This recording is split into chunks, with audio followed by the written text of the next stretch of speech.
என் அன்பு பிள்ளையே, உனது உறக்கம் கலைந்து நெஞ்சில் ஒரு இனம் புரியாத பாரத்தோடு விழிகளில் நீரோடு விழித்திருக்கும் இந்த தருணத்தில் கைலாயத்திலிருந்து உன்னை நோக்கியே வந்து கொண்டிருக்கும் உன் அப்பனின் வார்த்தைகள் இவை.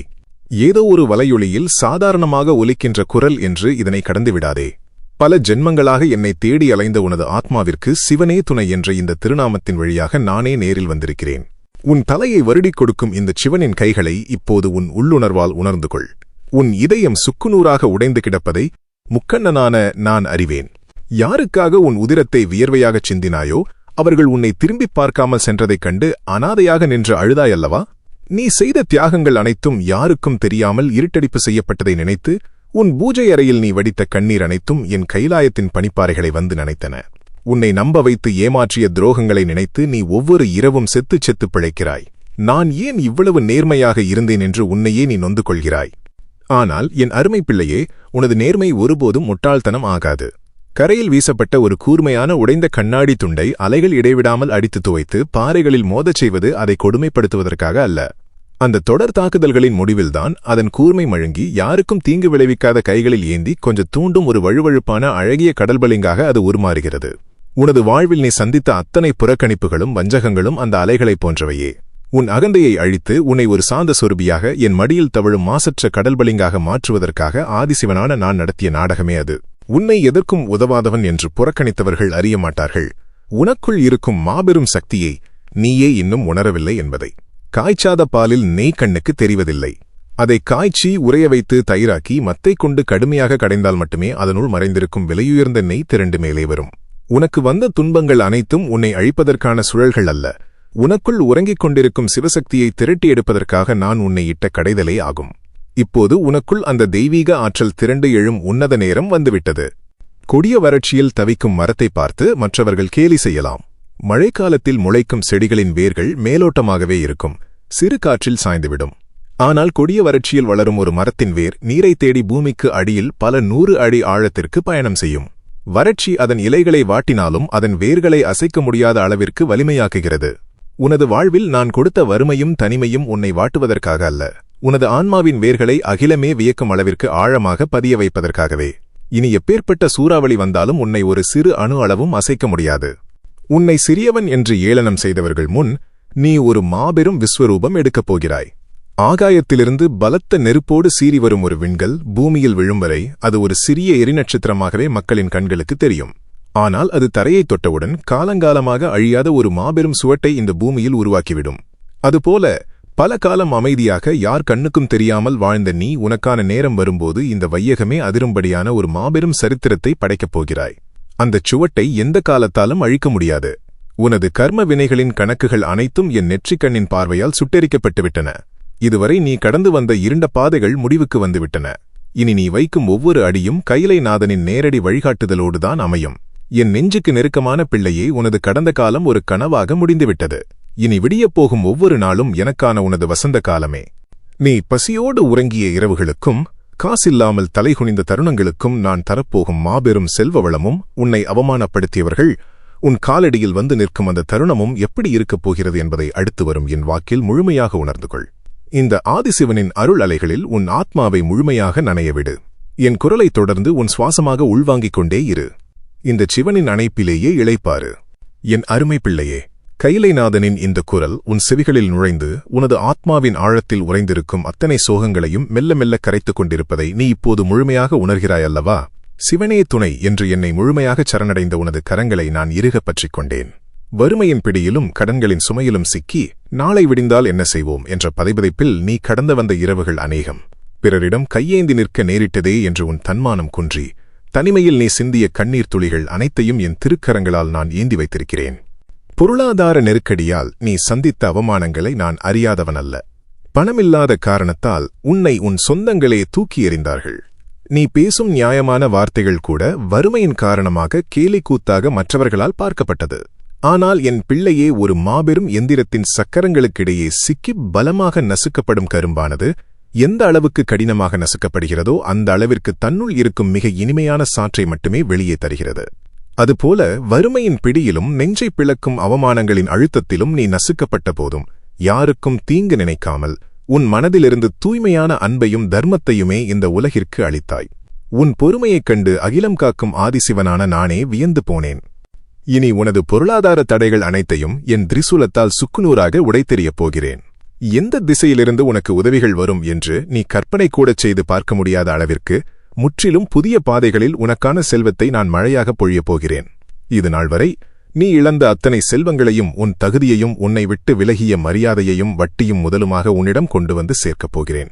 ஆழ்கடலின் அடர்ந்த இருளில் யாருடைய கண்களுக்கும் புலப்படாமல் நெடுங்காலம் மௌனமாக உறங்கும் வெண்மையான சங்கானது ஒருநாள் வெளியே எடுக்கப்பட்டு ஈசனின் சந்நிதியில் வைத்து ஒலிக்கத் தொடங்கும்போது அதனைச் சுற்றியுள்ள அத்தனை தீய சக்திகளின் கூச்சல்களும் எப்படி சத்தமின்றி அடங்கிப் போகுமோ அதேபோல உனது காலம் இப்போது வந்துவிட்டது. நீ அமைதியாக காத்திருந்த காலங்கள் முடிந்துவிட்டன. உன்னை திறமையற்றவன் என்றும் எதற்கும் லாயக்கற்றவன் என்றும் ஏளனம் செய்தவர்களின் காதுகள் செவிடாகும் அளவிற்கு உனது வெற்றியின் நாதம் கைலாயச்சங்கு போல கம்பீரமாக முழங்கப் போகிறது. உன்னை சிறுமைப்படுத்திய அத்தனை பேரின் வாய்களும் தானாகவே அடைத்துப் போகும். நீயாகச் சென்று எவரையும் பழிவாங்க வேண்டுமென்று எண்ணாதே. உனக்கு துரோகம் செய்தவர்களை என்னிடம் விட்டுவிடு. அவர்கள் உனக்குச் செய்த வஞ்சகங்களை எல்லாம் முக்கண்ணனான என் நெற்றிக்கண்ணின் தீர்ப்பிற்கு விட்டுவிட்டு நீ உன் இலக்கை நோக்கிச் செருக்கோடு முன்னேறிச் செல். உனக்காகச் சதி வலைகளை பின்னியவர்கள் தாங்கள் வெட்டிய குழியில் தாங்களே விழுந்து தவிக்கும் மாபெரும் நீதியை என் காலபைரவர் இப்போது தொடங்கிவிட்டார். அவர்கள் உன்னை தேடி வந்து உன் காலடியில் விழுந்து கண்ணீர் விட்டு மன்னிப்பு கேட்கும் காலம் வெகு தொலைவில் இல்லை. இனி நீ வறுமையில் வாடும் ஒரு சாதாரண மனிதனல்ல. கடன்பட்டு தலைகுனிந்த நிலையை அடியோடு மாற்றி உன் இல்லத்தில் அஷ்ட ஐஸ்வர்யங்களின் நடமாட்டத்தை நான் நிரந்தரமாக்குவேன். உனது தேவைகளை நானே என் பொறுப்பில் ஏற்றுக்கொள்வேன். வறுமையில் தவிக்கும் எண்ணற்ற மனிதர்களுக்கு அள்ளி வழங்கும் மாபெரும் கொடைவள்ளலாக உன்னை நான் மாற்றுவேன். உனது கரங்கள் இனி எவரிடமும் எதற்காகவும் கையேந்தாது. மாறாக பலரின் கண்ணீரை துடைக்கும் காக்கும் கரங்களாக மாறும். இந்த வையகத்தில் உன் பெயர் தர்மத்தின் அடையாளமாக நிலைத்து நிற்கும். உனது உடலையும் மனதையும் வாட்டிய நோய்கள், உன்னைச் சுற்றியிருந்த கண்ணுக்குத் தெரியாத திருஷ்டிகள் அனைத்தையும் ஈசனின் திருநீறு முற்றிலுமாக அழித்துவிட்டது. உனக்குள் புதிய இரத்தம் பாயப் போகிறது. சிவ தேஜஸ் உன் முகத்தில் பிரகாசமாக வீசப் போகிறது. எதற்கும் கலங்காத வீரபத்திரனைப் போல நீ இனி வீறு கொண்டு எழுவாய். இந்த உலகமே உனது மாற்றத்தைக் கண்டு வியந்து நிற்கப் போகிறது. இனி உனது இல்லத்திலும் உன்னை சுற்றியுள்ள உறவுகளிலும் நான் செய்யப்போகும் மாபெரும் மாயாஜாலங்களையும் உனக்கு நான் அளிக்கப் போகும் பிரம்மாண்டமான பாதுகாப்பையும் தொடர்ந்து உள்வாங்கு. முக்கண்ணனின் வாக்கு இன்னும் ஓயவில்லை. உன் ஆத்மாவை முழுமையாக ஈசனிடம் ஒப்படைத்துவிட்டு அமைதியாகச் செவிசாய்த்துக் கொண்டே இரு. என் அன்பு பிள்ளையே, கைலைநாதனின் இந்த திருவாக்கு உனது நாடி நரம்புகளில் மெல்ல ஊடுருவி உனக்குள் இத்தனை காலமாகச் சேர்ந்திருந்த அத்தனை பாரங்களையும் கொஞ்சம் கொஞ்சமாக இறக்கி வைப்பதை நீ இப்போது உணர்கிறாயல்லவா? உலகத்தின் அத்தனை சுமைகளையும் உன் தோள்களில் ஏற்றிவிட்டு உன்னை தனிமையில் தவிக்க விட்டுவிட்டேன் என்று நீ பலமுறை என் சந்நிதியில் வந்து கண்ணீர் சிந்தியிருக்கிறாய். ஆனால் உன் கைகளை நான் ஒருபோதும் நழுவவிடவில்லை. என் பார்வை எந்நேரமும் உன்மீதே படிந்திருந்தது என்பதை இப்போது நீ முழுமையாக உணரப்போகிறாய். அடர்ந்த இருண்ட மண்ணுக்குள் பல காலமாக யாருக்கும் தெரியாமல் புதைந்து கிடந்தாலும் தன்னுள் அபாரமான நறுமணத்தை சிறுகச் சிறுகச் சேகரித்து வைத்து வெளியே வரும்போது இந்த உலகையே தன் வாசனையால் ஈர்க்கும் வெட்டிவேரைப் போல உன்னை இந்த சமூகம் இருளில் புதைத்ததாக நீ எண்ணிக் கலங்கினாய். உனது திறமைகளை யாரும் கண்டுகொள்ளவில்லையே என்று ஏங்கினாய். ஆனால் அந்த இருண்ட தனிமையான காலங்களில்தான் உனது தர்ம சிந்தனையையும் தூய்மையான அன்பையும் யாருக்கும் கெடுதல் நினைக்காத மாசற்ற நற்குணங்களையும் நீ உனக்குள் சேகரித்து வந்தாய். இப்போது நீ வெளிவர வேண்டிய நேரம் வந்துவிட்டது. அந்த வெட்டிவேரின் நறுமணம் போல உனது நற்குணங்களின் வாசம் இந்த அகிலம் முழுவதும் வீசப்போகிறது. உன்னை ஒதுக்கியவர்களெல்லாம் உனது தூய்மையான குணத்தின் வாசனையை தேடி உன் காலடிக்கு வரப்போகிறார்கள். உனக்கு ஏன் இத்தனை சோதனைகள், இத்தனை கண்ணீர், இத்தனை இழப்புகள் என்று நீ பல இரவுகள் உறங்காமல் கலங்கினாய். சாதாரண உலோகங்களை அப்படியே இறைவனின் கருவறையில் வைத்துவிட முடியாது. பல வேறுபட்ட உலோகங்களை கொதிக்கும் உலையில் போட்டு ஒன்றாக உருக்கினால் மட்டுமே இறைவனின் சந்நிதியில் ஒலிக்கக்கூடிய எவ்வித பிழையுமில்லாத ஓங்கார நாதத்தை எழுப்பும் பஞ்சலோகமணி பிறக்கும். அதுபோலவே உனக்கு நேர்ந்த அத்தனை சோதனைகளும், நெஞ்சை பிளக்கும் வலிகளும், மற்றவர்கள் தந்த அவமானங்களும் உன்னை அழிப்பதற்காக நான் கொடுத்தவையல்ல.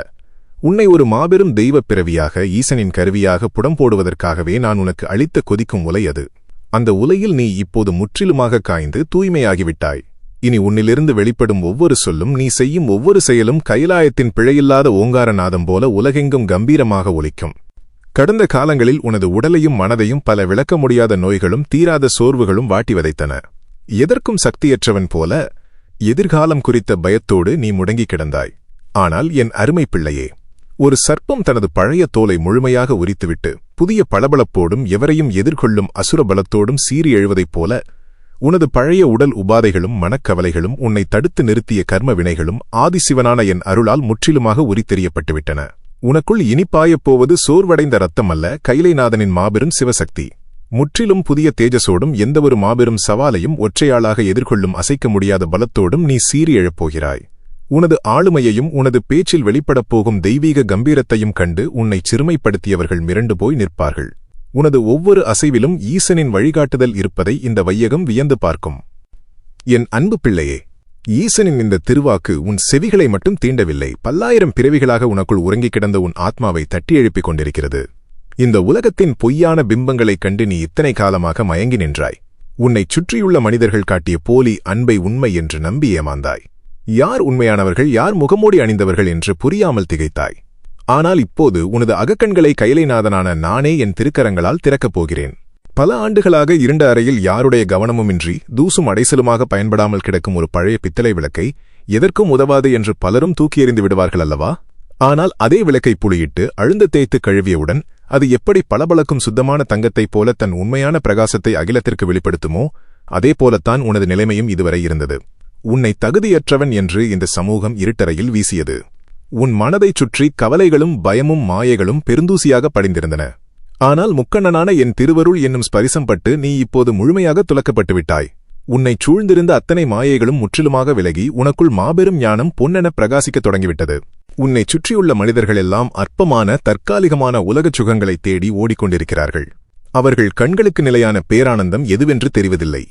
ஆனால் நீயோ முற்றிலும் மாறுபட்டவன். ஒரு தேனீ வாசனையற்ற பல சாதாரண மலர்களை கடந்து சென்று தமக்குத் தேவையான மிகச் சுவையான தேன் இருக்கும் ஒரு குறிப்பிட்ட மலரை மட்டும் எப்படி துல்லியமாக தேர்ந்தெடுக்குமோ அதேபோல உனது தூய்மையான ஆன்மா மாயையான இந்த உலக ஆசைகளை கடந்து ஆதிசிவனான என்னை முழுமையாக தேர்ந்தெடுத்துள்ளது.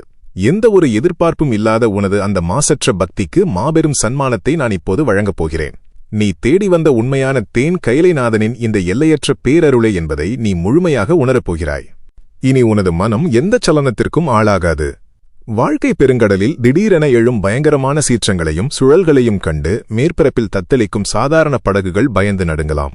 ஆனால் அந்த படகை தாங்கி பிடிக்கும் நடுக்கடல் நங்கூரம் எந்தவொரு மாபெரும் கடல் சீற்றத்தைக் கண்டும் துளியும் பயப்படாமல் நடுக்கடலின் அடியாழத்தில் அசைக்க முடியாத பலத்தோடு இரும்பாக பதிந்திருக்கும் அல்லவா? அதேபோல உன் மனதைச் சுற்றி எத்தனை மாபெரும் சூழ்ச்சிகள் நடந்தாலும் எத்தனை துரோகங்கள் உன்னை வீழ்த்த நினைத்தாலும் எம்பெருமான் ஈசனின் அருளைப் பெற்ற உனது மனம் இப்போது அந்த நங்கூரத்தைப் போல இரும்பாக அசைக்க முடியாத மாபெரும் சக்தியாக மாறிவிட்டது. உன்னை அசைக்க பிரபஞ்சத்தின் எந்தவொரு தீய சக்தியாலும் இனி எக்காலத்திலும் முடியாது. உனது பேச்சில் ஒரு தெய்வீக வசீகரம் உருவாகும். நீ சொல்லும் ஒவ்வொரு வார்த்தையும் இருளில் தவிக்கும் பல்லாயிரம் பேருக்கு மாபெரும் வழிகாட்டும் வெளிச்சமாக அமையும். என் அன்பு பிள்ளையே, உனது நெற்றியில் திருநீற்றை அணிந்து கைலைநாதனான என் திருவுருவத்தின் முன்னே நீ சிந்திய கண்ணீரும் கொட்டிய உழைப்பும் வீணாகிவிட்டதே என்று நீ குமுறிய தருணங்களை இந்த முக்கண்ணன் முழுமையாக அறிவேன். உனது திறமைகளுக்கான அங்கீகாரம் கிடைக்கவில்லையே என்று நீ தனிமையில் பலமுறை முகம் புதைத்து அழுதிருக்கிறாய். உனக்கான மாபெரும் நீதியை என் திருக்கரங்களால் நான் இப்போது எப்படி வழங்கப் போகிறேன் என்பதை உற்றுநோக்கு. தறி நெய்யும் ஒரு ஏழைப்பட்டு நெசவாளி தன் கண்களின் ஒளியைக் கொடுத்து விரல்களில் இரத்தம் கசிய கசிய இரவு பகலாக விழித்திருந்து நெய்த ஒரு அற்புதமான பட்டாடையை வேறொருவர் தந்திரமாக திருடிச் சென்று தமக்குரியதாக உரிமை கொண்டாடி உலகத்தின் முன்னே சுகம் காண்பது எவ்வளவு பெரிய துரோகமோ அதே துரோகத்தைத்தான் இந்த மனிதர்கள் உனக்கும் செய்தார்கள். உனது தூக்கத்தை தொலைத்து நீ வியர்வை சிந்தி உருவாக்கிய அத்தனை உழைப்பையும் உனது ஈடு இணையற்ற திறமைகளையும் உன்னை சுற்றியிருந்தவர்கள் திருடிச் சென்று தங்களுக்குரியதாக மாற்றிக்கொண்டார்கள். உனக்கான புகழையும் அங்கீகாரத்தையும் அவர்கள் தட்டிப் பறித்துக் கொண்டு உன்னை எந்தவொரு ஆதரவுமின்றி இருளில் அனாதையாக விட்டார்கள். அந்த துரோக வலிகளைச் சுமந்து கொண்டு நீ நின்றதை கைலாயத்திலிருந்து நான் கவனித்துக் கொண்டுதான் இருந்தேன். ஆனால் என் அருமை பிள்ளையே, ஒரு சிறு பொறித்துளியை வைத்து எரியூட்டப்பட்ட நெருப்பானது ஆரம்பத்தில் யாருக்கும் தெரியாமல் மிகச் சிறியதாகவே எரியும். அதனை பார்த்து பலரும் ஏளனம் செய்வார்கள். ஆனால் கைலாயத்திலிருந்து ஈசனின் ஆசியோடு சரியான காற்று வீசும்போது அந்தச் சிறு நெருப்பு எப்படி அசுரபலத்தோடு வீறு கொண்டு எழுந்து ஒரு மாபெரும் காட்டையே தன்வசப்படுத்தி வானலாவிய ஒளியைத் தருமோ அதேபோல உனது படைப்புகளும் உனது கடின உழைப்பும் இனி எந்த தடையுமின்றி அகிலம் முழுவதிலும் அதிவேகமாக பரவப்போகிறது.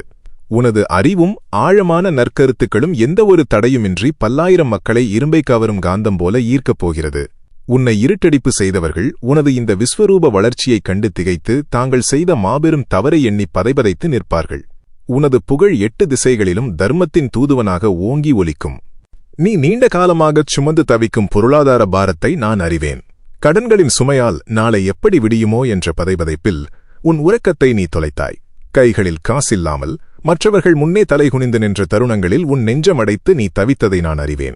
பல காலம் இருண்ட பாறைகளுக்கு அடியில் அழுத்தப்பட்டு கிடக்கும் கரியானது எப்படி ஒரு கட்டத்தில் மதிப்பற்ற கரியிலிருந்து உலகமே வியக்கும் ஒளிரும் வைரமாக உருமாறுகிறதோ, அதேபோல உனது வறுமையும் பொருளாதார அழுத்தங்களும் உன்னை மாபெரும் செல்வந்தனாக ஒளிரும் வைரமாக மாற்றுவதற்காக நான் உனக்கு கொடுத்த அழுத்தங்களே ஆகும். அந்த பாரங்களைச் சுமந்து நீ இப்போது தூய வைரமாக மாறிவிட்டாய். இனி உன் வாழ்வில் வறுமை என்ற சொல்லுக்கே இடமிருக்காது.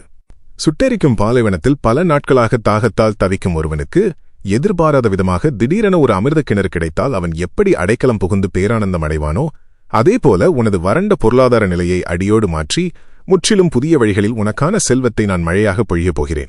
உனது நியாயமான தேவைகள் அனைத்தையும் நானே என் பொறுப்பில் ஏற்றுக்கொள்வேன்.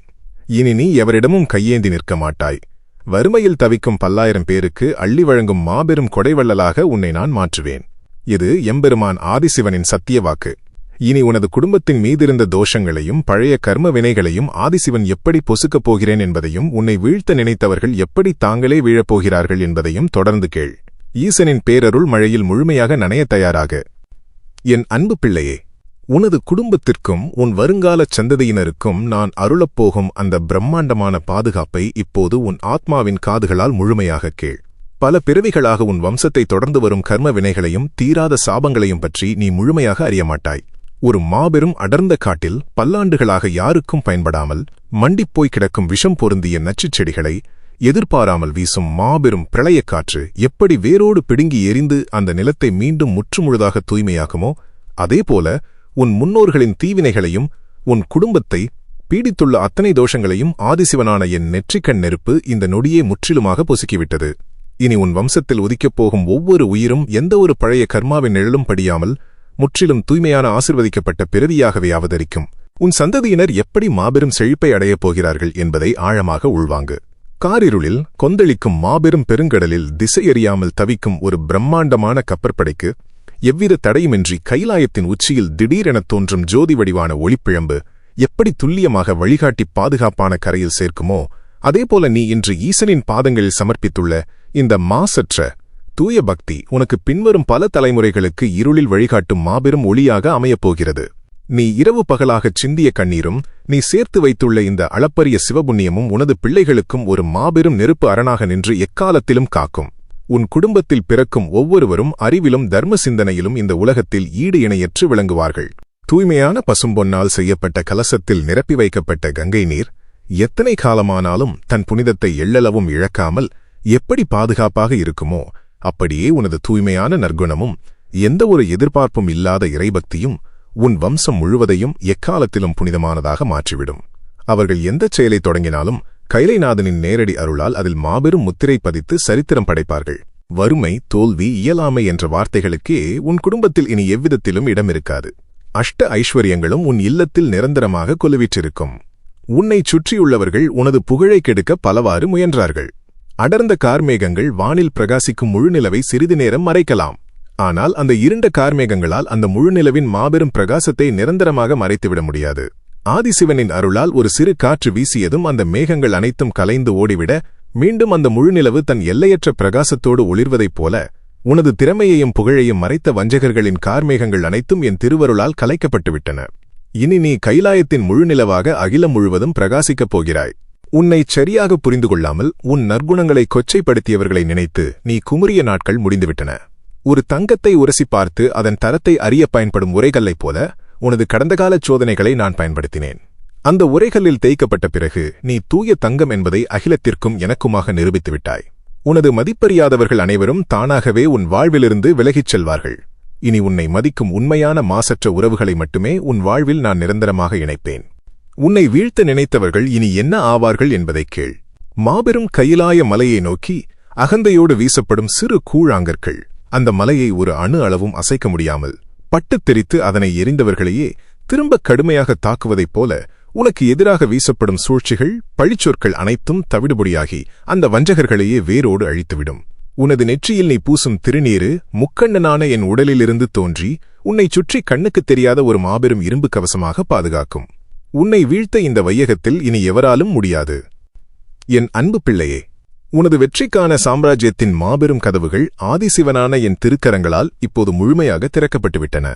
இதுவரை நீ கடந்து வந்த இருண்ட பாதைகள் அனைத்தும் முற்றிலுமாக மறைந்து, உனது தலையெழுத்தை முக்கண்ணனான நான் எப்படி பொன்னெழுத்துக்களால் மாற்றி எழுதப் போகிறேன் என்பதை இப்போது உற்றுநோக்கு. நீ சிந்திய ஒவ்வொரு துளி கண்ணீருக்கும், நீ இழந்த ஒவ்வொரு உறவிற்கும் நான் தரப்போகும் மாபெரும் சன்மானம் உனது வீட்டு வாசலில் வந்து காத்து நிற்கிறது. நீ இருளில் தவித்த காலங்களையும் உன்னை மற்றவர்கள் இருட்டடிப்பு செய்ததையும் எண்ணி நீ இனி ஒருபோதும் வருந்தக்கூடாது. அகிலத்திற்கே ஒளியை தரும் மாபெரும் சூரியனை கூட ஒரு கிரகண இருள் சிறிது நேரம் மறைத்துவிடலாம். அதற்காக அந்த இருள் சூரியனை நிரந்தரமாக விழுங்கிவிட்டது என்று அர்த்தமாகுமா? கிரகணத்தின் பிடி விலகியதும் முன்பு இருந்ததை விட பல மடங்கு உக்கிரத்தோடும் கண்களை கூசும் மாபெரும் பிரகாசத்தோடும் அந்தச் சூரியன் எப்படி வீறு கொண்டு எழுமோ அதேபோல உனது திறமையையும் உனது உழைப்பையும் தடுத்து நிறுத்திய வஞ்சகர்களின் இருள் இப்போது முற்றிலுமாக விலகிவிட்டது. கைலைநாதனின் திருவருளால் நீ அகிலமே வியக்கும் மாபெரும் ஒளியோடு எழுந்து வரப்போகிறாய். உன்னை நிராகரித்த மனிதர்களை நினைத்து நீ சிந்திய கண்ணீரை முதலில் துடைத்துக்கொள். எம்பெருமான் ஈசன் உனக்கு ஒரு உண்மையை உணர்த்துகிறேன், கேள். உலகப் புகழ்பெற்ற விலைமதிப்பற்ற ஒரு அபூர்வமான ஓவியத்தை பிறவியிலேயே பார்வையற்ற ஒருவனின் கைகளில் கொடுத்தால் அவனுக்கு அதன் மாபெரும் மதிப்பு தெரியுமா? அதை வெறும் சொரசொரப்பான எதற்கும் உதவாத காகிதம் என்று நினைத்து அலட்சியமாக தூக்கி எறிவான் அல்லவா? அதுபோலத்தான் உன்னை விட்டு பிரிந்தவர்களும் உன்னை தகுதியற்றவன் என்று புறக்கணித்தவர்களும். உனது தூய்மையான அன்பின் ஆழத்தையும் உனது உழைப்பின் சிறப்பையும் உணர முடியாத பார்வையற்றவர்களே அவர்கள். உன்னை தூக்கி எறிந்தது அவர்களின் சாபமும் துரதிர்ஷ்டமுமே தவிர அது ஒருபோதும் உனது குறைபாடாகாது. இனி உன்னைச் சுற்றி பேசுபவர்களின் கேலி பேச்சைக் கண்டோ அவர்கள் வீசும் பழிச்சொற்களைக் கண்டோ நீ ஒரு அணு அளவும் கலங்கக்கூடாது. கம்பீரமாக நீந்தும் ஒரு மாபெரும் அன்னப்பறவையை பார்த்து ஒரு காகங்களின் கூட்டம் ஒன்றாக சேர்ந்து கேலியாக கத்தலாம். அதற்காக அந்த அன்னப்பறவை தனது கம்பீரத்தை இழந்து காகமாக மாறிவிடுமா? அதற்குத் தெரியும், தமக்கான தகுதியான இடம் இந்த சாதாரண சேற்றுக்குட்டை அல்ல, மாபெரும் புனிதமான மானசரோவர் ஏரி என்று. உனக்கான இடமும் இந்த அற்ப மனிதர்கள் மத்தியில் அல்ல. உனக்காக நான் அமைத்துக் கொடுத்திருக்கும் வெற்றி கோபுரத்தின் உச்சியில் நீ மாபெரும் ஆளுமையாக அமரப்போகிறாய். உனக்குள் இவ்வளவு ஆற்றல் இருப்பதை நீயே இன்னும் முழுமையாக உணரவில்லை. தன்னுள் இருக்கும் அந்த அபூர்வமான கஸ்தூரி வாசனையை அறியாமல், அந்த வாசனை எங்கிருந்து வருகிறது என்று தேடிக் காடு முழுவதும் ஓடித் திரியும் கஸ்தூரி மானைப் போல உனக்கான வெற்றியையும் சக்தியையும் நீ வெளியே தேடிக் கொண்டிருந்தாய். ஆனால் முக்கண்ணனான என் அருளால் உனக்குள் புதைந்து கிடக்கும் அந்த மாபெரும் சிவசக்தியை நீயே இனி ஆழமாக உணர்ந்து உன் படைப்புகளால் இந்த உலகையே உன் வசப்படுத்தப் போகிறாய். கடலின் பேரலைகளை கிழித்துக்கொண்டு மாபெரும் பயணம் செய்ய வேண்டிய ஒரு பிரம்மாண்டமான ராஜநாவாயை ஒரு சிறிய தண்ணீர் குட்டையில் கட்டி போட்டால் அதனால் ஒரு அடி கூட நகர முடியாது. அது அந்த கப்பலின் பலவீனம் அல்ல, அந்த இடத்தின் ஆழமின்மையே காரணம். அதுபோலவே உனது மாபெரும் திறமைக்கு பொருந்தாத மனிதர்கள் மத்தியிலும் தகுதியற்ற ஒரு சிறிய இடத்திலும் நீ இத்தனை காலம் முடங்கி கிடந்தாய். ஆனால் இப்போது உன்னை எல்லையற்ற நல்வாய்ப்புகள் நிறைந்த ஒரு பரந்த சமுத்திரத்தில் கைலைநாதனான நானே இறக்கிவிட்டுள்ளேன். இனி உனது பயணத்தை எந்தச் சூறாவளியாலும் தடுத்து நிறுத்த முடியாது. உனது இந்த பிரம்மாண்டமான பயணத்தின் இறுதி திருப்புமுனையாகவும் உனது முழுமையான பரிபூரண நிலையாகவும் நான் உனக்கு அளிக்கப் போகும் அசைக்க முடியாத வரங்களைப் பற்றி தொடர்ந்து கேள். கைலைநாதனின் வார்த்தைகளை உனது மூச்சாக உள்வாங்கிக் கொண்டே இரு. என் அன்பு பிள்ளையே, எம்பெருமான் ஈசனின் இந்த திருவாக்கின் முழுமையான பரிபூரணத்தை அடையும் உன்னதமான இறுதித் தருணம் இது. இந்த நொடி முதல் உன் வாழ்நாள் முழுவதும் ஆதிசிவனான நான் உனக்கு எப்படி ஒரு மாபெரும் கவசமாக இருக்கப் போகிறேன் என்பதையும், உனக்கான வெற்றியின் மகுடத்தை நான் எப்படிச் சூட்டப் போகிறேன் என்பதையும் உன் ஆத்மாவின் ஆழத்தில் ஆழமாக பதிய வைத்துக்கொள். உன்னை தனிமையில் தவிக்கவிட்டதாக நீ இனி ஒருபோதும் கலங்கக்கூடாது. ஒரு பட்டுப்புழு இருண்ட கூட்டிற்குள் பலகாலம் அடைபட்டு கிடப்பது அதை அழிப்பதற்கல்ல, அது ஒரு அழகிய வண்ணத்துப் பூச்சியாக உருமாறி எல்லையற்ற வானில் சுதந்திரமாக பறப்பதற்கான ஒரு மாபெரும் தயாரிப்பு காலமே அது. அதேபோல நீ இப்போது அனுபவித்த தனிமையும் சோதனைகளும் உன்னை முடக்குவதற்கல்ல, உன்னை அகிலமே வியக்கும் ஒரு வெற்றியாளராக பக்குவப்படுத்தவே நான் அளித்த தயாரிப்பு காலமாகும். இனி நீ சுதந்திரமாக வானில் சிறகடித்துப் பறக்கப் போகிறாய். உனது உழைப்பையும் நீ உருவாக்கிய நன்மைகளையும் மற்றவர்கள் அபகரித்துச் சென்று விட்டார்களே என்று நீ சிந்திய கண்ணீரை நான் அறிவேன். ஆனால் முக்கண்ணன் ஒரு உண்மையை உனக்கு உணர்த்துகிறேன், கேள். ஒரு விவசாயி இரவு பகலாக கஷ்டப்பட்டு பயிரிட்ட விளைச்சலை ஒரு திருடன் எளிதாக திருடிச் செல்லலாம். ஆனால் ஒரு தரிசு நிலத்தை கூட செழிக்க வைக்கும் அந்த விவசாயியின் மாபெரும் திறமையை அவனிடமிருந்து எந்த ஒரு திருடனாலும் திருடவே முடியாதல்லவா? அதேபோல உன் உழைப்பையும் புகழையும் மற்றவர்கள் தற்காலிகமாக அபகரித்திருக்கலாம். ஆனால் மீண்டும் மீண்டும் வெற்றியை பிரம்மாண்டமாக உருவாக்கும் உனது திறமையும் கைலைநாதனான என் ஆசீர்வாதமும் உன்னிடமே நிரந்தரமாக இருக்கிறது. அந்த திறமையைக் கொண்டு நீ இனி உருவாக்கும் சாம்ராஜ்யத்தை எந்த சக்தியாலும் திருட முடியாது. நீ பட்ட வலிகளும் சோதனைகளும் உன்னைச் சுட்டெரித்து விட்டதாக நீ நினைத்தாய். ஆனால் சாதாரணமான ஒரு அகில்கட்டை எவ்விதமான வாசனையையும் வீசுவதில்லை. ஆனால் அதை நெருப்பில் இடும்போதுதான் அதன் தெய்வீக நறுமணம் இறைவனின் கருவறை வரை சென்று பரவி அனைவரையும் ஈர்க்கும்.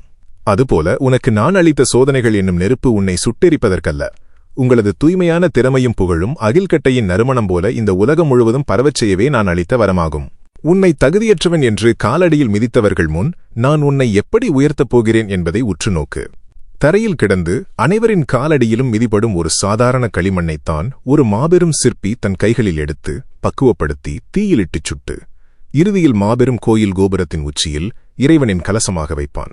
இன்று உன்னை ஒரு சாதாரண களிமண்ணைப் போல மிதித்து ஏளனம் செய்தவர்கள் அனைவரும் நாளை நீ மாபெரும் வெற்றியின் சிகரத்தில் கோபுர கலசமாக அமரும்போது உன்னை அண்ணாந்து பார்த்து வியந்து தலைவணங்கி நிற்பார்கள். உன்னை செதுக்கிய அந்தச் சிற்பி இந்த ஆதிசிவனே என்பதை அவர்கள் உணர்ந்து மிரண்டு போவார்கள். இனி உன்னிலிருந்து வெளிப்படப் போகும் நன்மைகள் உனக்கு மட்டுமல்ல, 10,000 பேருக்கு ஆதரவாக அமையப்போகிறது.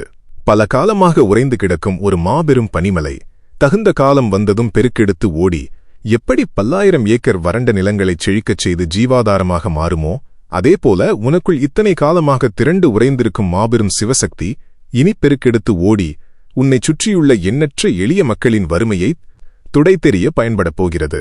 என் அருமை பிள்ளையே, இருண்ட காட்டில் ஒரு சாதாரண மூங்கிலாக எந்த ஒரு இசையுமின்றி யாருக்கும் பயன்படாமல் கிடந்த உன்னை முக்கண்ணனான நான் எனது திருக்கரங்களில் எடுத்து என் மூச்சுக்காற்றை உன்னுள் செலுத்தி அகிலமே மயங்கும் மாபெரும் தெய்வீக புல்லாங்குழலாக உன்னை நான் முற்றிலுமாக மாற்றிவிட்டேன்.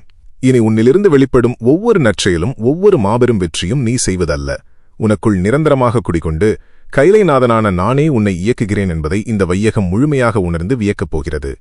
எதற்கும் கலங்காதே, எவரையும் பார்த்து அஞ்சாதே. ஆதிசிவனின் இந்த திருவாக்கு உனது வேதமாக உனது நெஞ்சில் என்றென்றும் நிலைத்திருக்கும். உனக்கான பொற்காலம் தொடங்கிவிட்டது. எல்லாம் சுபமாகவே நிறைவேறும். என் அன்பு பிள்ளைகளே, கைலைநாதனின் இந்த தெய்வீக திருவாக்கு உங்கள் ஆத்மாவை முழுமையாக தொட்டிருந்தால் உங்கள் இருண்ட வாழ்வில் ஈசன் மாபெரும் வசந்தத்தை உருவாக்குவார் என்று நீங்கள் ஆழமாக நம்பினால் உங்களது அந்த அசைக்க முடியாத நம்பிக்கையை இன்றே முழுமையாக உறுதிப்படுத்திக் கொள்ளுங்கள். ஓம் நமசிவாய அல்லது சிவனே துணை என்று உங்கள் தூய்மையான கருத்துக்களை பதிவு செய்து ஈசனின் பேரருளை முழுமையாகப் பெறுங்கள். அனுதினமும் சிவபெருமானின் எல்லையற்ற கருணையோடும் மனதிற்கு அமைதி தரும் இத்தகைய தெய்வீக திருவாக்குகளோடும் தொடர்ந்து எக்காலத்திலும் இணைந்திருக்க நமது சிவனே துணை காணொளி குடும்பத்தில் இப்போதே உங்களை முழுமையாக இணைத்துக் கொள்ளுங்கள். எம்பெருமான் ஈசனின் பேரருள் எக்காலத்திலும் உங்களோடு அசைக்க முடியாத அரணாக நிலைத்திருக்கும். ஓம் நமசிவாய.